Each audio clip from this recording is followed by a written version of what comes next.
অবশেষে গাজায় কার্যকর হলো যুদ্ধবিরতি। ইসরায়েলি পার্লামেন্টে চুক্তির অনুমোদন। বাস্তবায়ন পরিকল্পনা অস্পষ্টতায় দীর্ঘস্থায়ী হওয়া নিয়ে শঙ্কা। ভোট ঘনিয়ে আসায় রাজনৈতিক দলগুলোর মধ্যে বাড়ছে দূরত্ব। মতপার্থক্য থাকলেও নির্বাচনমুখী সবাই, মত বিশ্লেষকদের।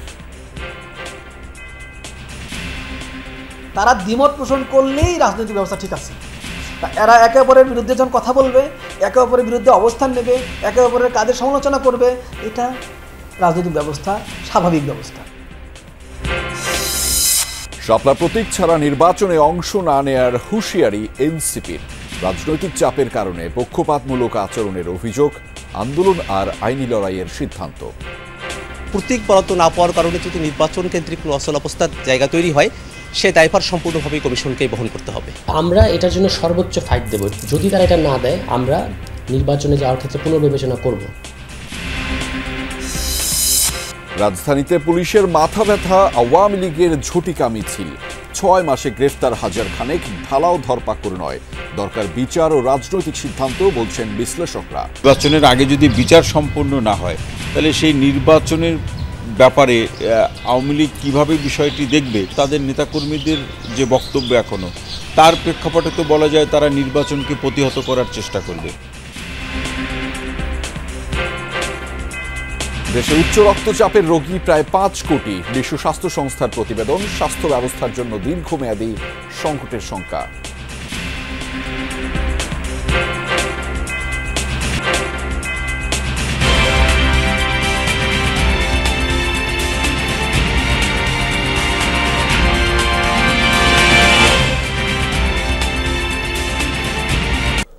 অবশেষে গাজায় কার্যকর হলো যুদ্ধবিরতি। ইসরায়েলি পার্লামেন্ট নেসেটে চুক্তির অনুমোদনের পর উপত্যকায় আইডিএফ এর অভিযান বন্ধের খবর জানিয়েছে টাইমস অব ইসরায়েল।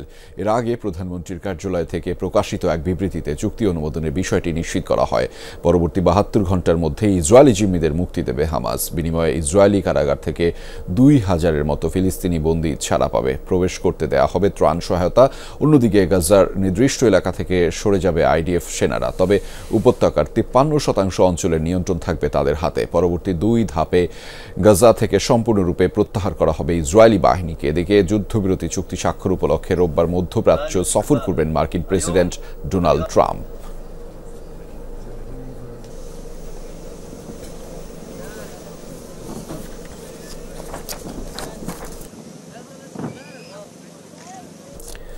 গাজায় যুদ্ধবিরতি পর্যবেক্ষণে 200 সেনা পাঠাবে যুক্তরাষ্ট্র। মিশর থেকে উপত্যকার পরিস্থিতির উপর নজর রাখবেন তারা। এ লক্ষ্যে দেশটিতে বসানো হবে যৌথ কন্ট্রোল সেন্টার। মার্কিন সূত্রের বরাতে একাধিক গণমাধ্যম জানিয়েছে তথ্যটি। যুদ্ধবিরতি পর্যবেক্ষণে মার্কিন সেনাদের দলটির নেতৃত্ব দেবেন যুক্তরাষ্ট্রের সামরিক সেন্ট্রাল কমান্ডের প্রধান অ্যাডমিরাল ব্র্যাড কুপার। পর্যবেক্ষক দলটিতে মিশর, কাতার, তুরস্ক ও সংযুক্ত আরব আমিরাতের সামরিক কর্মকর্তারাও অন্তর্ভুক্ত থাকবেন বলে জানা গেছে। গাজায় সংঘর্ষ এড়াতে ইসরায়েলি বাহিনীর সাথে সমন্বয় করে কাজ করবে তারা। পরিকল্পনা বাস্তবায়নে অস্পষ্টতা, প্রক্রিয়াগত জটিলতা এবং ইসরায়েলের দখলদারিত্ব অব্যাহত থাকার কারণে অনিশ্চয়তা রয়েছে গাজার দীর্ঘমেয়াদে যুদ্ধবিরতি নিয়ে। বিশ্লেষকরা বলছেন, মধ্যস্থতাকারীরা নানা আশার কথা শোনালেও স্থায়ীভাবে কিভাবে শান্তি ফেরানো হবে সেই প্রক্রিয়ার রয়েছে বিষয়টি, এবং সেটি অস্পষ্ট। এমনকি গাজা দখলের পরিকল্পনা থেকে তেল আবিব সরে আসবে না বলেও মনে করছেন বিশ্লেষকরা। এমন দৃশ্যের জন্যই দিনের পর দিন অপেক্ষা করেছে গাজাবাসী। উপত্যকার বিভিন্ন এলাকা থেকে সরিয়ে নেওয়া হচ্ছে ট্যাঙ্ক এবং সাঁজোয়া যান। গাজায় যুদ্ধবিরতিতে হামাস ইসরায়েলের সমঝোতার পর বিশাল আকার ট্রাকে করে সরানো হচ্ছে এসব সমরাস্ত্র। সমঝোতাকে ঘিরে চলছে নানা আলোচনা। এই যুদ্ধবিরতি কতটা স্থায়ী এবং কার্যকর হবে তাই নিয়ে চলছে বিশ্লেষণ। মধ্যস্থতাকারীরা নানা আশার কথা শোনালেও গবেষকরা বলছেন, স্থায়ী শান্তি প্রক্রিয়ার বিষয়টি নিয়ে এখনো অনিশ্চয়তা রয়ে গেছে। এই মুহূর্তে আমি মনে করি সময়সীমা এবং প্রক্রিয়া সম্পর্কে এখনো কিছুটা অনিশ্চয়তা রয়েছে। আমার মনে হয় এটাই সবচেয়ে বড় সমস্যা। যুক্তরাষ্ট্রের উদ্দেশ্য হলো জিম্মি মুক্তি এবং বন্দীদের মুক্তি নিশ্চিত করা। তাই শান্তি প্রক্রিয়া নিয়ে এখনো সতর্ক থাকতে হবে। এর কারণ হিসেবে বলা হচ্ছে পরিকল্পনা কাঠামো কিভাবে বাস্তবায়ন করা হবে সেই বিষয়ে কিছু স্পষ্ট নয় এখনো। এই পরিকল্পনা কাঠামো এমন কিছু বলছে না যা স্থায়ী শান্তির নিশ্চয়তা দেবে। হামাসের নিরস্ত্রীকরণ স্থিতিশীলতা ফেরাতে আন্তর্জাতিক বাহিনী গঠন এবং প্রশাসনের গঠনের বিষয়টির উপর আরও জোর দেওয়া উচিত। কিভাবে এসবের বাস্তবায়ন হবে তা এখনও স্পষ্ট নয়। এর পাশাপাশি গাজার পুনর্নির্মাণের বিষয়েও আরও বিস্তারিত আলোচনা হওয়া দরকার। এই অবস্থায় প্রশ্ন উঠেছে, গাজায় কি পুরোপুরি বন্ধ হবে ইসরায়েলি দখলদারিত্ব? বিশ্লেষকরা বলছেন গাজা দখলের পরিকল্পনা থেকে সরে আসবে না তেল আবিব। আমাদের মনে রাখতে হবে সীমান্ত এলাকায় বাফার জোন তৈরি করেছে ইসরায়েল, তাই এটা স্পষ্ট যে গাজার উল্লেখযোগ্য অংশ দখল করবে ইসরায়েল। বৃহস্পতিবার হওয়া সমঝোতা অনুযায়ী গাজার নির্দিষ্ট সীমারেখা থেকে সরে যাবে আইডিএফ সেনারা। জীবিত ও মৃত সব জিম্মিকে ফেরত দেবে হামাস। মীর মুশফিকা হাসান, যমুনা নিউজ। ঘনিয়ে আসছে জাতীয় নির্বাচনের ঘোষিত সময়। রাজপথে বিভিন্ন কর্মসূচিতে ব্যস্ত রয়েছে দলগুলো।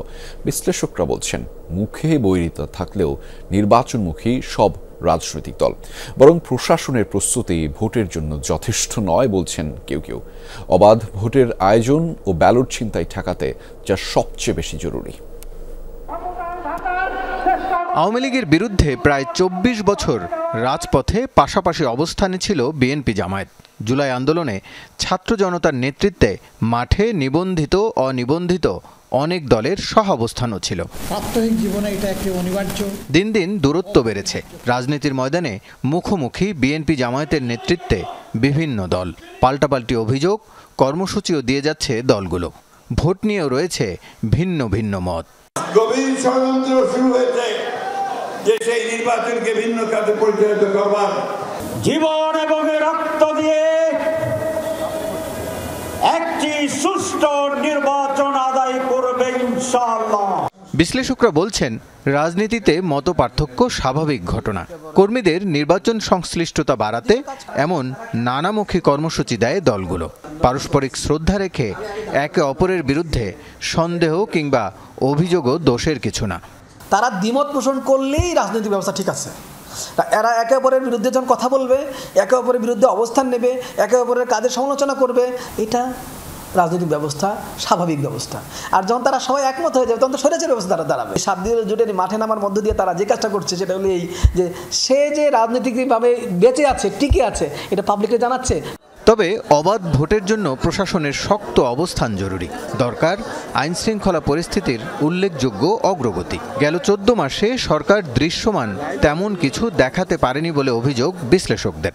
এখন জনপ্রশাসন সচিব নিয়েও যেটা হচ্ছে, এটা কিন্তু সরকারের দুর্বলতা প্রকাশ পাচ্ছে। কারণ তারা যদি এটা করতেন যে না, আপনারা তো কয়েক মাস পরে ক্ষমতায় আসবেন, তখন আপনারা আপনাদের মতো সাজাবেন, এখন আমরা আমাদের মতো দেব, এই দোদুল্যমানতাটা কিন্তু মাঠ পর্যায়ে নির্বাচনের জন্য এটা কিছুটা তাদেরকে দুর্বল করতেছে। নির্বাচন কমিশনও প্রত্যাশিত অনুকূল পরিস্থিতি তৈরি করতে পারেনি বলে মত এই সাবেক কর্মকর্তার। নির্বাচন কমিশন তো এই কথা বলবে না যে আমরা একা সুষ্ঠু নির্বাচন করতে পারবে না। তারা বলবে যে আমরা কোনো ছাড় দেব না। এছাড়া ধরেন এখনও ডিসি নিয়োগটা হয় নাই, মাঠে তো এখন তাদেরকে বদলাবেন, তাদেরকে এখনই পাঠানোর সময়। এমনিতেই নির্বাচন কেন্দ্রিক আইন শৃঙ্খলার ঝুঁকি থাকে, তার উপর 5 আগস্ট পরবর্তী সময়ে সে আশঙ্কা আরও বেড়েছে। তাই আগের চেয়ে বেশি সতর্ক থাকতে হবে নির্বাচনী সরকারকে। রাসেল আহমেদ, যমুনা নিউজ, ঢাকা। শাপলা প্রতীক না দেয় ইসির কাছে আবার স্পষ্ট ব্যাখ্যা চেয়েছে এনসিপি। দলটিকে শাপলা দিতে কোনো মহল থেকে বাধা আছে কিনা তাই স্পষ্ট করতে সিইসির প্রতি আহ্বানও জানিয়েছে দলটির মুখ্য সমন্বয়ক নাসির উদ্দিন পাটোয়ারি। বৃহস্পতিবার বিকেলে নির্বাচন ভবনে সিইসির সাথে বৈঠক শেষে সব কথা জানিয়েছেন তিনি। এ সময় বাংলাদেশ জাতীয় লীগকে নিবন্ধন তালিকায় রাখার সমালোচনা করেন নাসির উদ্দিন পাটোয়ারি। 24-এর গণঅভ্যুত্থান থেকে উঠে আসা তারুণ্য নির্ভর দল জাতীয় নাগরিক পার্টি ইসিতে নিবন্ধন আবেদনের পর থেকেই প্রতীক নিয়ে জটিলতা শুরু। বারবার শাপলাসহ নিবন্ধনের দাবি করে এলেও তা এখনও পায়নি এনসিপি। সবশেষ ইসির নতুন তালিকায় শাপলা ছাড়াই 115 প্রতীক প্রকাশ করে কমিশন। প্রত্যাশিত প্রতীক না থাকায় এর আইনি ও রাজনৈতিক ব্যাখ্যা জানতে ইসিতে এনসিপির প্রতিনিধি দল। সিইসির সাথে 2.5 ঘন্টার বৈঠক শেষে দলের মুখ্য সমন্বয়ক নাসিরউদ্দিন পাটোয়ারি নির্বাচন নিয়ে শঙ্কার কথা জানান। দাবি করেন এনসিপিকে শাপলা প্রতীক না দেওয়ার পেছনে হাত আছে অদৃশ্য শক্তির। যেহেতু প্রতীকের কোনো আইনি বা রাজনৈতিক বাধা নাই, আপনি প্রতীকটা দিচ্ছেন না, তাহলে এখানে অন্য কোনো বাধা দেখতে পাচ্ছি আমরা। বিভিন্ন স্টেক হোল্ডারদের সাথে বসে এই পরিস্থিতি তারা সৃষ্টি করছে। জাতীয় প্রতীক বিবেচনায় এনসিপিকে শাপলা দেয়া না হলে প্রতীকের তালিকা থেকে ধানের শীষ সহ সোনালী আঁশ এবং তারা প্রতীক বাদ দেওয়ারও দাবি নাসিরউদ্দিন পাটোয়ারির। যেহেতু ব্যাখ্যা দিতে পারেন নাই, আমরা মনে করি শাপলার ক্ষেত্রে ওনাদের এই পর্যন্তই, এবং আমরা ওনাদেরকে বলে দিয়েছি যে নিবন্ধন যদি আমাদেরকে দিতে হয় এবং নিবন্ধন প্রশ্নে সেটা শাপলা দিয়েই হবে। শাপলা ছাড়া এনসিপি নিবন্ধন হবে না এবং এনসিপিও শাপলা ছাড়া নিবন্ধন মানবে না। সম্প্রতি ইসির প্রস্তাবিত দল নিবন্ধনের তালিকায় বাংলাদেশ জাতীয় লীগকে রাখায় ক্ষোভ প্রকাশ করে এনসিপি। প্রশ্ন তোলা হয় দলটির কার্যক্রম, কার্যালয়ের ঠিকানা, গঠনতন্ত্র নিয়েও। জাতীয় লীগের 1991 সালে জনাব আতাউর রহমান খান মৃত্যুবরণ করার পরে আর কিভাবে এই জাতীয় লীগের দল হিসাবে ধারাবাহিকতা ছিল। এছাড়া ওই দলের কোনো গঠনতন্ত্র নেই, ওই দলের যারা নেতৃত্ব তাদেরকে কেউ চেনে না, মাঠে কোনো কর্মসূচি নেই। আপনারা এমন একটি দলের নিবন্ধন দেওয়ার ব্যাপারে কিভাবে সিদ্ধান্ত নিলেন? বৈঠকে ভোটারদের বয়স নিয়ে সিদ্ধান্ত পুনরায় বিবেচনার দাবি জানায় এনসিপি। ত্রয়োদশ জাতীয় সংসদ নির্বাচনে জেনজি সদস্যরা ভোট দিতে না পারলে তা প্রহসনের নির্বাচন হবে বলেও মন্তব্য করেন দলটির নেতারা। তানভীর মৌসুম, যমুনা নিউজ, ঢাকা। শাপলা প্রতীক না পেলে আগামী জাতীয় নির্বাচনে অংশগ্রহণ না করার হুঁশিয়ারি দিয়েছে জাতীয় নাগরিক পার্টি এনসিপি। দলটির সদস্য সচিব আক্তার হোসেন বলছেন, এর জন্য আন্দোলন সহ আদালতে আইনি লড়াই করার সিদ্ধান্ত আছে দলের। নির্বাচনী প্রতীক হিসেবে শাপলাই চায় এনসিপি। আর যুগ্ম আহ্বায়ক সারোয়ার তুষারের অভিযোগ, রাজনৈতিক চাপের কারণে দাবিকৃত প্রতীক বরাদ্দের ক্ষেত্রে নির্বাচন কমিশন পক্ষপাতমূলক আচরণ করছে। সহকর্মী লামিয়া তিথি জানাচ্ছেন বিস্তারিত। রাজনৈতিক দল হিসেবে নির্বাচন কমিশনের নিবন্ধন পেতে যাচ্ছে জাতীয় নাগরিক পার্টি এনসিপি। প্রতীক চূড়ান্ত হলে দলটিকে নিবন্ধন সনদ দেয়া হবে, কিন্তু প্রতীক ইস্যুতে বিপরীতমুখী অবস্থানে এনসিপি ও নির্বাচন কমিশন। দলের প্রতীক হিসেবে শুরু থেকে শাপলা চেয়ে আসছে এনসিপি। তবে ইসির গেজেটে থাকা 50 প্রতীকের তালিকায় নেই শাপলা। নির্ধারিত প্রতীক থেকে একটি বেছে নেয়ার প্রস্তাব ইসি দিলেও শাপলা প্রতীকই চায় এনসিপি। ইসির চিঠির জবাবে শাপলার 7টি নমুনাও জমা দিয়েছে নতুন দলটি। তারা কিন্তু আমাদেরকে বলেছিল যে 150টা যে মার্কা তারা নতুন অন্তর্ভুক্ত করবে সেখানে শাপলা থাকবে। এই কথা জানার পরেই কিন্তু আমরা নিবন্ধনের সময় আমাদের পার্টির অনুকূলে এই মার্কাটার জন্য বলেছি যে মার্কেটটা আমাদের জন্য সংরক্ষণ করা হোক। এরপরেই জুলাই পদযাত্রা ব্যাক টু ব্যাক, তখন আমাদের সারা দেশের যারা শুভাকাঙ্ক্ষী এবং সমর্থক আছে তারা খাল থেকে বিল থেকে একেবারে যেটা আসল শাপলা এটা নিয়ে জুলাই পদযাত্রায়, মানে এটা ন্যাচারালি ঘটেছে। এই মার্কার সাথে আমাদের একটা অর্গানিক সম্পর্ক গড়ে উঠেছে। ফলে আমাদের কাছে এই মুহূর্তে এই মার্কার কোনো বিকল্প নাই। জাতীয় প্রতীকের শাপলা যেমন আছে, ধানের শীষ আছে, সেখানে পাটপাতা রয়েছে, তারকা রয়েছে, এমনকি যে গোলবৃত্ত সেটাও আসলে জাতীয় প্রতীকেরই একটা অংশ। যেহেতু জাতীয় প্রতীকের অংশের মধ্য থেকে তারকা একটা দলের প্রতীক, আবার ধানের শীষ আর একটা দলের প্রতীক আছে, সেক্ষেত্রে শাপলা কোনো একটা রাজনৈতিক দলকে প্রতীক হিসেবে বরাদ্দ করতে কমিশনের আসলে কোনো বাধা থাকার কথা নয়। তবে নির্বাচন কমিশন এখন পর্যন্ত এনসিপিকে শাপলা প্রতীক না দেওয়ার পক্ষে, যদিও এ নিয়ে মন্তব্য করতে চায় না ইসি।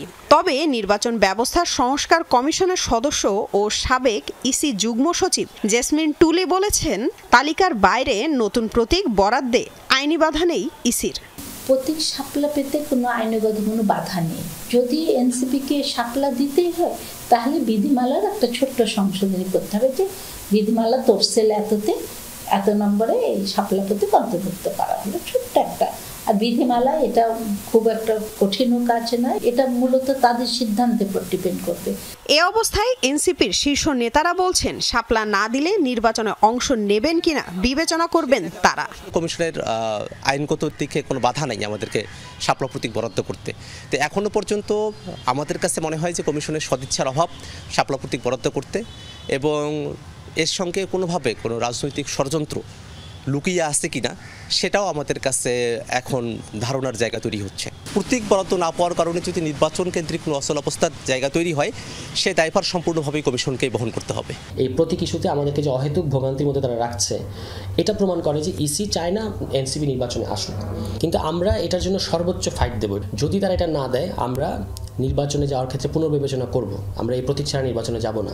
প্রতীক বরাদ্দ নিয়ে ইসির ভূমিকার কারণে নির্বাচন কতটা নিরপেক্ষ হবে এ নিয়েও প্রশ্ন আছে এনসিপির শীর্ষ নেতাদের। লামিয়া তিথি, যমুনা নিউজ, ঢাকা। কার্যক্রম নিষিদ্ধ হলেও হঠাৎ কোথাও ঝটিকা মিছিল করার চেষ্টা করছে আওয়ামী লীগের কর্মীরা। গ্রেফতার হচ্ছে নিয়মিত বিরতিতে। গেল 6 মাসে সংখ্যা হাজার খানেক। গোয়েন্দা পুলিশের কাছে তথ্য রয়েছে অক্টোবরে রাজধানী বা দেশের অন্য স্থানে নাশকতার পরিকল্পনা আছে তাদের। বিশ্লেষকরা বলছেন ঢালাওভাবে গ্রেফতারের চেয়ে জরুরি আওয়ামী লীগের দৃশ্যমান বিচার। দরকার আছে রাজনৈতিক সিদ্ধান্তেরও। বিস্তারিত জানাচ্ছেন সহকর্মী রাব্বি সিদ্দিকী।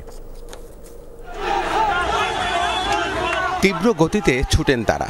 সামনে থেকে অনেক মোবাইল থেকে চলে ভিডিও ধারণ। আইন সংশোধন করে নিষিদ্ধ করা হয়েছে আওয়ামী লীগের কার্যক্রম। তবুও অস্তিত্ব জানান দেয়া এসব ভিডিও দেখা যায় দলটির ফেসবুক সহ সামাজিক মাধ্যমে। ঝটিকা দৌড়ের পাশাপাশি কোথাও কোথাও ঘটছে ককটেল বিস্ফোরণের ঘটনাও। ভিডিওতে দেখা যায় জন 50 ব্যক্তি হুট করে জড়ো হচ্ছে। কয়েকটি স্লোগান দিয়ে কয়েক মিনিটের মধ্যে সটকে পড়ছেন যে যার মতো। ঝটিকা মিছিলের পর গ্রেফতারও হচ্ছেন অনেকে। কাউকে কাউকে গ্রেফতার দেখানো হচ্ছে পুরনো মামলায়। পুলিশের তথ্য অনুযায়ী গত 6 মাসে রাজধানীতে আটক হয়েছেন আওয়ামী লীগের প্রায় 1000 কর্মী। যারা গ্রেফতার হচ্ছেন তাদের অনেকেই ঢাকার বাইরের আওয়ামী লীগ বা ছাত্রলীগ অথবা অঙ্গ সংগঠনের নেতা। আওয়ামী লীগ অক্টোবর জুড়ে বিভিন্ন স্থানে নাশকতার পরিকল্পনা করছে এমন তথ্য জানা গেছে গোয়েন্দা সূত্রে। টার্গেট অরাজক পরিস্থিতি তৈরি করে নির্বাচন বানচালের চেষ্টা করা। তাই ঢাকার কোথাও মিছিল বা মিছিলের চেষ্টা হলে দায়িত্বপ্রাপ্ত পুলিশ সদস্যদের মাঠ পর্যায়ে কড়া নজরদারি জারি রাখতে নির্দেশ দিয়েছে হাইকমান্ড। পরিস্থিতি সামাল দিতে না পারায় এরই মধ্যে ধানমন্ডি, শেরেবাংলা নগর ও মোহাম্মদপুর থানার বেশ কয়েকজন পুলিশ সদস্যকে বদলিও করা হয়েছে। আমরা সবসময় সচেষ্ট রয়েছি যে কোনো সময় যে কোনো পরিস্থিতির মোকাবেলার সক্ষমতা ঢাকা মেট্রোপলিটন পুলিশের রয়েছে। আমরা ইতিমধ্যে টহল কার্যক্রম জোরদারের পাশাপাশি আমাদের গোয়েন্দা নজরদারি বৃদ্ধি করেছে। আশা করি রাজধানীর আইন শৃঙ্খলা পরিস্থিতি স্থিতিশীল থাকবে। বিশ্লেষক তৌহিদুল হক মনে করেন দরকার হচ্ছে গণহত্যার দায়ে আওয়ামী লীগের দৃশ্যমান বিচার এবং রাজনৈতিক ঐক্যমত্য। এই নির্বাচনের আগে যদি বিচার সম্পন্ন না হয় তাহলে সেই নির্বাচনের ব্যাপারে আওয়ামী লীগ কীভাবে বিষয়টি দেখবে, সোশ্যাল মিডিয়াতে তাদের নেতাকর্মীদের যে বক্তব্য এখনও, তার প্রেক্ষাপটে তো বলা যায় তারা নির্বাচনকে প্রতিহত করার চেষ্টা করবে। তাহলে সেই প্রতিহত করার চেষ্টা যদি তারা চালায় তাহলে জনগণ অর্থাৎ ভোটারদের যে নির্বিঘ্নে বা ভয়হীনভাবে যে ভোট প্রদানে অংশগ্রহণ করা, সেই জায়গাটি তো অনিশ্চয়তার মধ্যে পড়ে যাবে। পুলিশ কর্মকর্তারা বলছেন পরিস্থিতি ঘোলাটে করার চেষ্টা সফল হবে না। অরাজকতা সৃষ্টির যে কোনো চেষ্টাই মোকাবেলা করা হবে কঠোরভাবে। রাব্বি সিদ্দিকী, যমুনা নিউজ, ঢাকা। দর্শক, এবার জানাচ্ছি নারী বিশ্বকাপের খবর। টুর্নামেন্টে নিজেদের তৃতীয় ম্যাচে আজ নিউজিল্যান্ডের মুখোমুখি হবে বাংলাদেশ। আসামের গুয়াহাটি স্টেডিয়ামে বাংলাদেশ সময় বিকেল 3:30টায় শুরু হবে ম্যাচটি। টুর্নামেন্টে এখন পর্যন্ত একটি জয় পেয়ে এবং একটি হারে 2 পয়েন্ট নিয়ে পয়েন্ট টেবিলের চতুর্থ স্থানে রয়েছে বাংলাদেশের টাইগ্রেসরা। পাকিস্তানের বিপক্ষে বড় জয় দিয়ে আসর শুরু করলেও সবশেষ নিজেদের দ্বিতীয় ম্যাচে লড়াই করে ইংল্যান্ডের বিপক্ষে 4 উইকেটে হারে বাংলাদেশ। এই হারের পর একটি বড় জয়ের লক্ষ্যে আজ মাঠে নামবেন জ্যোতিরা। তবে নিউজিল্যান্ডের বিপক্ষে মুখোমুখি পরিসংখ্যানে পিছিয়ে রয়েছে টিম টাইগ্রেস। সবশেষ 2022 সালে নিউজিল্যান্ডের মুখোমুখি হয়েছিল বাংলাদেশ। সেই ম্যাচে 8 উইকেটের বিশাল জয় পেয়েছিল কিউরা। এবার দৃশ্যপট পাল্টাতে চায় লাল সবুজের প্রতিনিধিরা।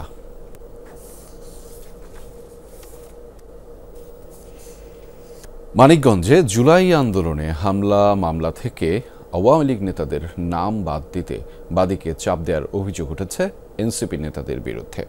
মামলার বাদী জুলাই যোদ্ধা সাদিকুল ইসলাম রাব্বি এখন প্রাণ ভয়ে পালিয়ে বেড়াচ্ছেন। এ বিষয়ে কেন্দ্রীয় এনসিপি বরাবর এবং থানায় লিখিত অভিযোগও হয়েছে। স্থানীয় এনসিপি নেতারা অভিযোগ অস্বীকার করে এটিকে ষড়যন্ত্র বলছেন। 2024-এর 4 আগস্ট ছাত্র জনতার আন্দোলনে গুলি আর হামলার ঘটনা ঘটে মানিকগঞ্জ বাসস্ট্যান্ড এলাকায়। এই ঘটনায় আহতদের একজন সাদিকুল ইসলাম রাব্বি। এখনো শরীরে বয়ে বেড়াচ্ছেন 2 শতাধিক রাবার বুলেট। 4 আগস্ট হামলা মামলার বাদী তিনি। অভিযোগ উঠেছে মামলা থেকে জেলা ছাত্রলীগের সাবেক সভাপতি দেওয়ান মতিন সহ আওয়ামী লীগ নেতার নাম বাদ দিতে চাপ দিচ্ছেন এনসিপির স্থানীয় 2 নেতা। রাব্বির দাবি প্রাণনাশের হুমকিতে পালিয়ে বেড়াচ্ছেন তিনি। ন্যায় বিচার পাওয়ার জন্য মামলাটা করছিলাম, তো এখন এনসিপির নেতারা আমাকে বিভিন্নভাবে ভয়ভীতি দেখাচ্ছে। বাড়িতেও থাকতে পারতেছি না বিগত 20-25 দিন যাবত। বলছে যে এরকম মেহেরপুরে আরেকজন মামলার বাদী ছিল, তো উনি গুম হয়ে গেছে, পরে ওনার লাশ পাওয়া গেছে। তো এরকম ঘটনা তো আমার ক্ষেত্রেও ঘটতে পারে। এনসিপির 2 শীর্ষ নেতার বিরুদ্ধে এমন অভিযোগ ওঠার পর ব্যাপক আলোচনার জন্ম নিয়েছে। তবে বিষয়টিকে ষড়যন্ত্র হিসেবে দেখছেন অভিযোগের দিক থেকে নাম ওঠা ওই 2 নেতা। আওয়ামী লীগের ফ্যাসিস্টদের পক্ষে আমাদের কোনো আইনগত সহায়তাও আমরা কাউকে দিচ্ছি না। এরকম কোনো উকালতনামাও মানিকগঞ্জ কোর্টে দেখাইতে পারবে না। যদিও প্রমাণ দিতে পারে আমাকে হুমকি দামকি করছি, আমি আইনের আশ্রয়ে যে শাস্তি হবে আমি মাথা পেতে নেব। রাব্বিকে আমি চিনি না, রাব্বির মামলা সম্পর্কে আমার কোনো ধারণা নেই এবং ওই মামলার আসামিকে সেই সম্পর্কেও আমার কোনো ধারণা নেই। এরই মধ্যে লিখিতভাবে জানানো হয়েছে থানা এবং কেন্দ্রীয় এনসিপিকে। কেন্দ্র থেকে জানানো হয়েছে ঘটনাটি তদন্ত করবে শৃঙ্খলা টিম। পুলিশও বলছে তদন্ত করে নেওয়া হবে আইনগত পদক্ষেপ। আমাদের শৃঙ্খলা কমিটি আছে, আমরা শৃঙ্খলা কমিটির কাছে দিচ্ছি, ওনারা ব্যাপারটা দেখতেছে আসলে বিষয়টা কি। এতদিন যাবত অ্যাডভোকেট জাহিদ সাহেব বা অ্যাডভোকেট মাহফুজ সাহেব, আমি তো তাদেরকে মোটামুটি যতদিন যাবত দায়িত্ব দিচ্ছি, যখন অনেক বেশি সুসময় ছিল তখনই তারা এগুলো কোনো কিছুর সাথে জড়িত হয় না। একটা কমপ্লেন আমরা পেয়েছি, তো তার যে কমপ্লেনটা সেটা আমরা অনুসন্ধান করব, অনুসন্ধান করে আইনগত যে ব্যবস্থা যেটা আমরা সেটা গ্রহণ করব। আহত জুলাই যোদ্ধা রাব্বি বলছেন শরীরে বহন করা বুলেটের চেয়েও ভয়ঙ্কর হয়ে উঠেছে এই রাজনৈতিক চাপ। BM Khorshed, Jamuna news, Manikganj. প্রায় 2 মাসের পরিকল্পনার পর সুযোগ বুঝে রাতভর দেয়াল কেটে 125 ভরি স্বর্ণ ও নগদ টাকা চুরি করে এক চোর চক্র। রাজধানীর যাত্রাবাড়ির হাজী সামাদ সুপার মার্কেটের ভেতরে রায়হান সুপার মার্কেটে ঘটে এই ঘটনা। অজ্ঞাত 3 থেকে 4 চোরের বিরুদ্ধে হয়েছে মামলা, কিন্তু 4 দিন পরও গ্রেফতার হয়নি কেউই। পুলিশ বলছে অপরাধীদের ধরতে চলছে সিসিটিভি ফুটেজ পর্যালোচনা।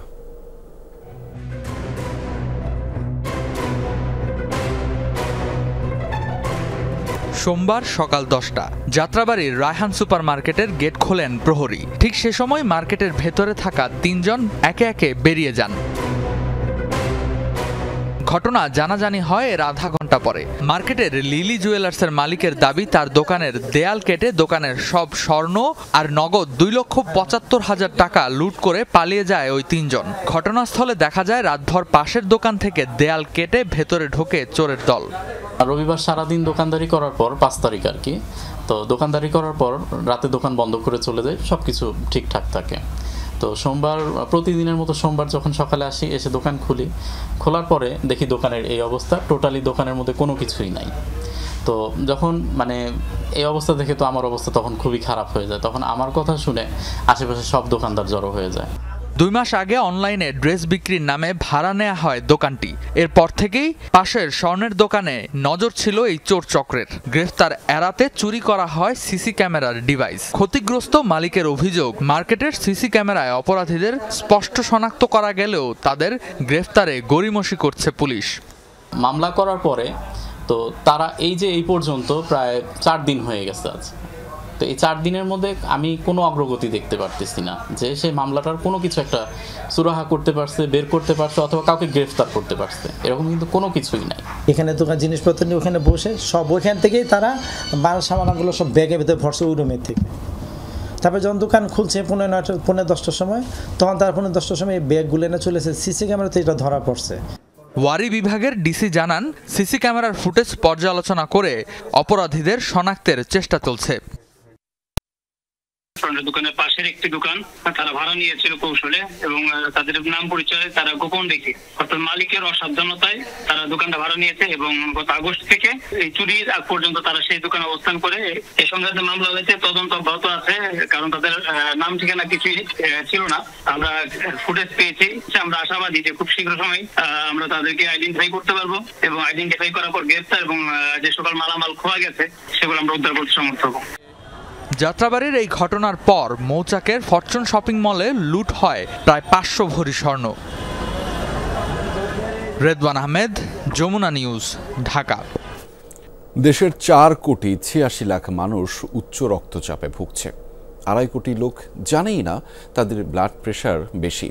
বিশ্ব স্বাস্থ্য সংস্থার সবশেষ প্রতিবেদনে উঠে এসেছে এসব তথ্য। সবচেয়ে আতঙ্কের বিষয়, রক্তচাপ নিয়ন্ত্রণে আছে মাত্র 16% রোগীর। এতে হৃদরোগ, স্ট্রোক ও কিডনি রোগের ঝুঁকিতে 4 কোটি মানুষ, যা দীর্ঘমেয়াদে স্বাস্থ্য ব্যবস্থার জন্য হতে পারে বড় ধরনের সংকটের কারণ। একটি বেসরকারি প্রতিষ্ঠানের বিপণন কর্মকর্তা কাবুল মোল্লা, বয়স 38।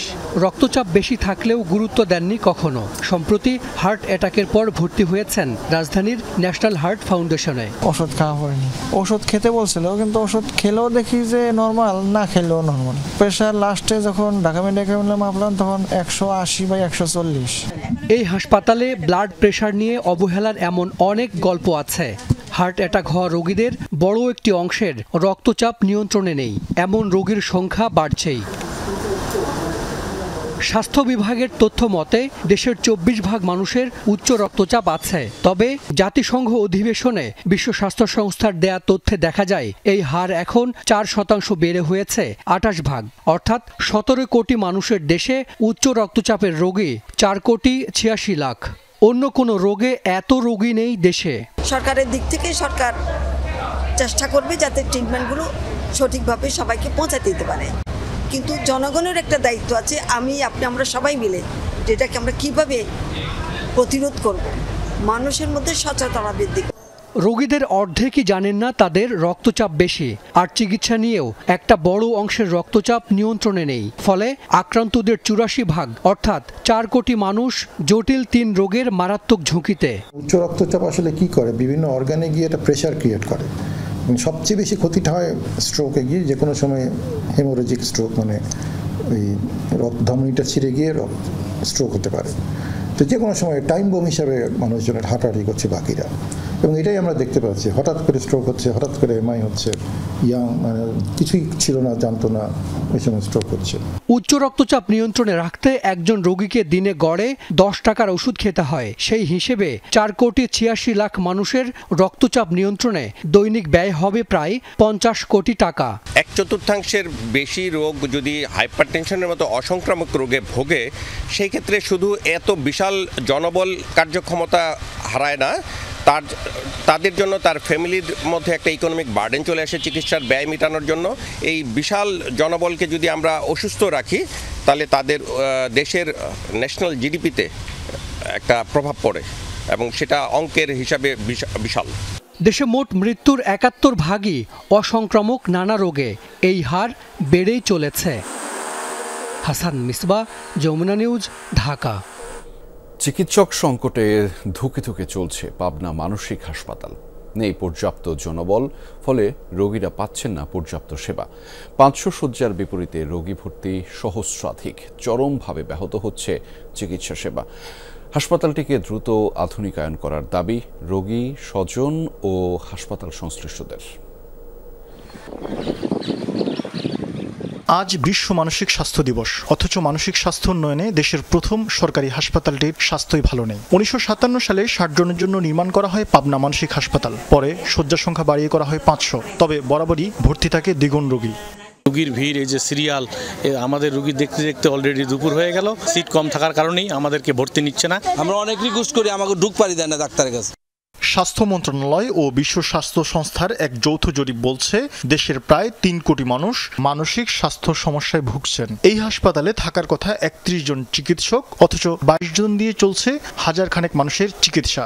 আমাদের এই হাসপাতাল 500 শয্যার হলেও আমাদের সে জনবল সেই আগের সেটআপ অনুযায়ী আছে, বাড়ানো হয়নি।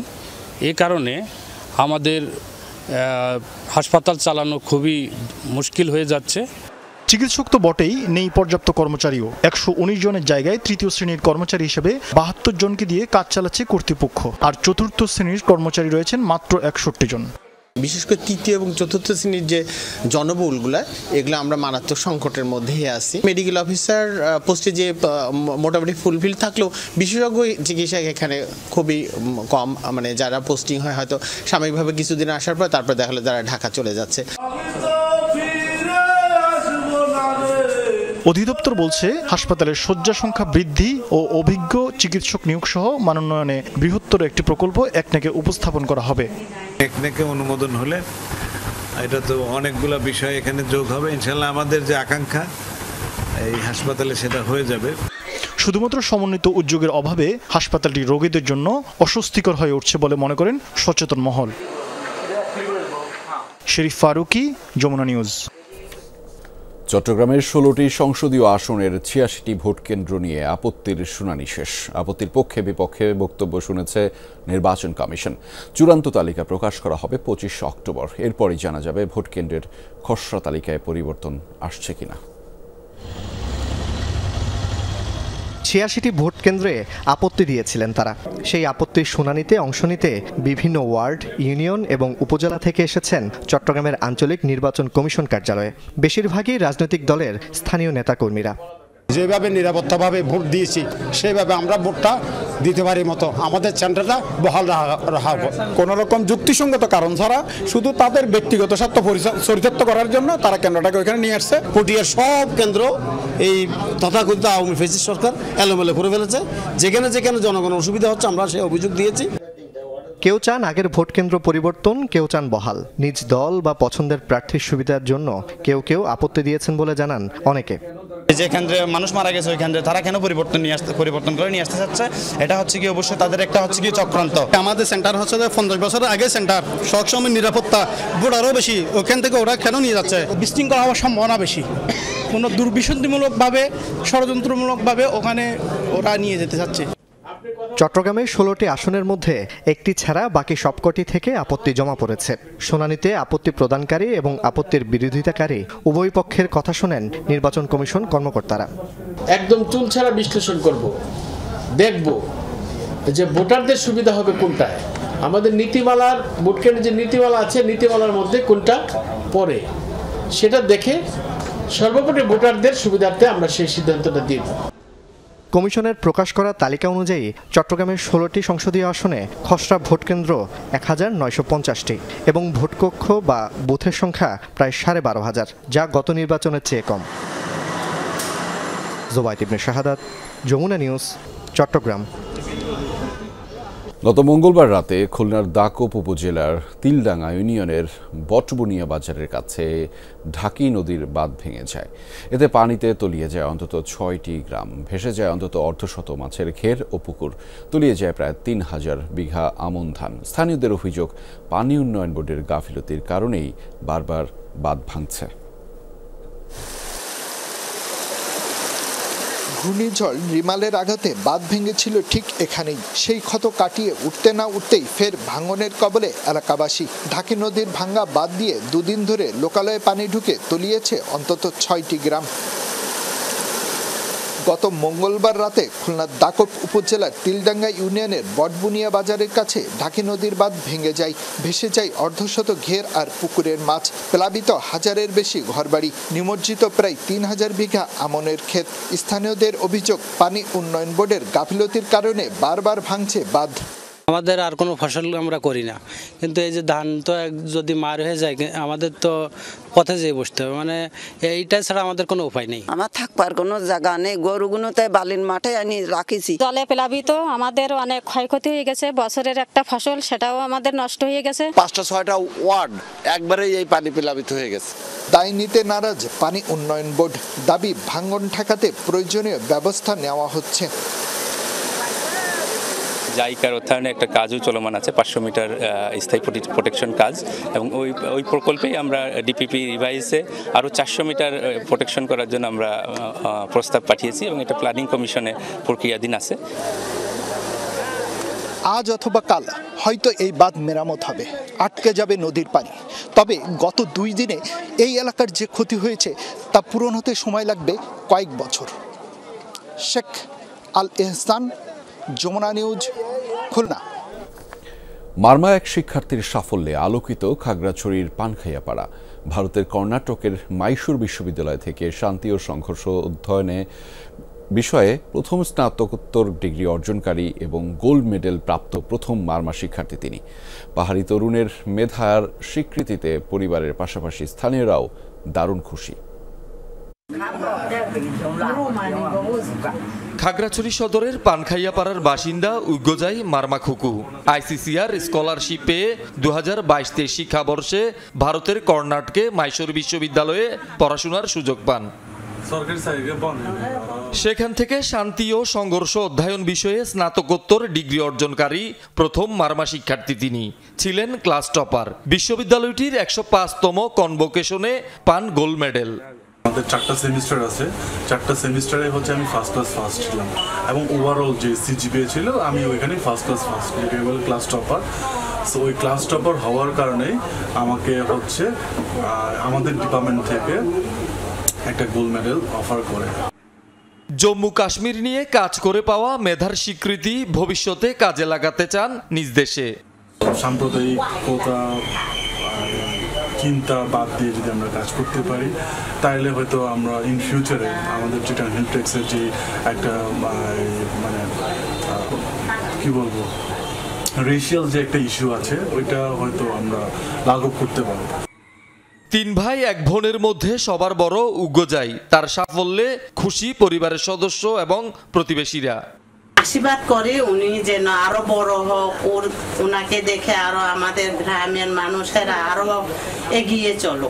বিদেশে গিয়ে যে লেখাপড়া করলো, এই যে গোল্ড মেডেল পেলো, আমরা প্রতিবেশী হিসাবে, বান্ধবীর ছেলে হিসাবে আমরা খুব গর্বিত। সারা বাংলাদেশের মানুষ যেন ওনার ভবিষ্যৎটা ভালো করতে পারে, এটা সবাই যেন ওনাকে দোয়া করে। আমরা আশা করি উনি একজন মানুষ হয়ে, মানুষের মতো মানুষ হয়ে আমাদের সমাজে উন্নতি করবে। উগ্গজাইয়ের সাফল্য মারমা জনগোষ্ঠীর জন্য বড় অর্জন মনে করছেন পাহাড়ের মানুষ। পার্বত্য চট্টগ্রাম শান্তি ইস্যুটা খুবই একটি আলোচিত বিষয় এবং উগ্গজাই মারমা যেহেতু এই বিষয়ে উচ্চতর শিক্ষা অর্জন করেছে, আমি আশা করব রাষ্ট্র তার এই অর্জনকে যাতে যথাযথভাবে সে প্রয়োগ করতে পারে সেই পদক্ষেপ যাতে নেয়। শহীদুল সুমন, যমুনা নিউজ। আফগানিস্তানের রাজধানী কাবুলে বেশ কয়েকটি জোরালো বিস্ফোরণের খবর পাওয়া গেছে। একাধিক গণমাধ্যম নিশ্চিত করেছে বিষয়টি। বিস্ফোরণের কারণ সম্পর্কে এখনও কিছু জানা যায়নি। তবে একটি এসইউভি গাড়ি টার্গেট করা হয়েছে বলে দাবি করেছে গণমাধ্যমগুলো। বিষয়টি খতিয়ে দেখছে তালেবান সরকার। বিস্ফোরণে কোনো ক্ষতি হয়নি বলেও বিবৃতি দিয়েছে তারা। ঘটনাস্থলে বেশ কয়েকটি ড্রোন উঠতে দেখছে প্রত্যক্ষদর্শীরা। প্রতিবেদনগুলোতে বলা হয় বিস্ফোরণের ঘটনাটিকে পাকিস্তানের বিমান হামলা বলে দাবি করেছে পাকিস্তান অবজারভার সহ কয়েকটি গণমাধ্যম। এটিকে হামলা আখ্যা দিয়ে পাকিস্তান নিষিদ্ধ সংগঠন টিটিপির প্রধান নূর ওয়ালি মেহসুদের মৃত্যুর দাবি করেছে সংবাদ মাধ্যমগুলো। বিস্ফোরণের পর এলাকাটিতে টেলিযোগাযোগ পরিষেবা বন্ধ রাখা হয়। শনিবার ভেনেজুয়েলার বিপক্ষে প্রীতি ম্যাচে মাঠে নামছে আর্জেন্টিনা। মায়ামির হার্ড রক স্টেডিয়ামে ম্যাচটি শুরু হবে বাংলাদেশ সময় ভোর 6টায়। এই ম্যাচের একাদশে অনিশ্চিত রয়েছেন লিওনেল মেসি। মেজর লিগ সকারে ব্যস্ত সূচির কারণে গত 21 দিনে ইন্টার মায়ামির হয়ে মেসিকে খেলতে হয়েছে 6টি ম্যাচ। ক্লান্তির কারণে ভেনেজুয়েলার বিপক্ষে আর্জেন্টাইন এই তারকার প্রথম একাদশে থাকা নিয়ে রয়েছে শঙ্কা। মুখোমুখি লড়াইয়ে 30 বারের দেখায় আর্জেন্টিনা 25 ম্যাচে ও ভেনেজুয়েলা জয় পেয়েছে মাত্র 2টি ম্যাচে। বাকি 3টি ম্যাচ হয়েছে ড্র। এছাড়া শেষ 5 দেখায় 4টিতে আর্জেন্টিনার জয় ও 1 ম্যাচ নিষ্পত্তি হয়েছে ড্রতে।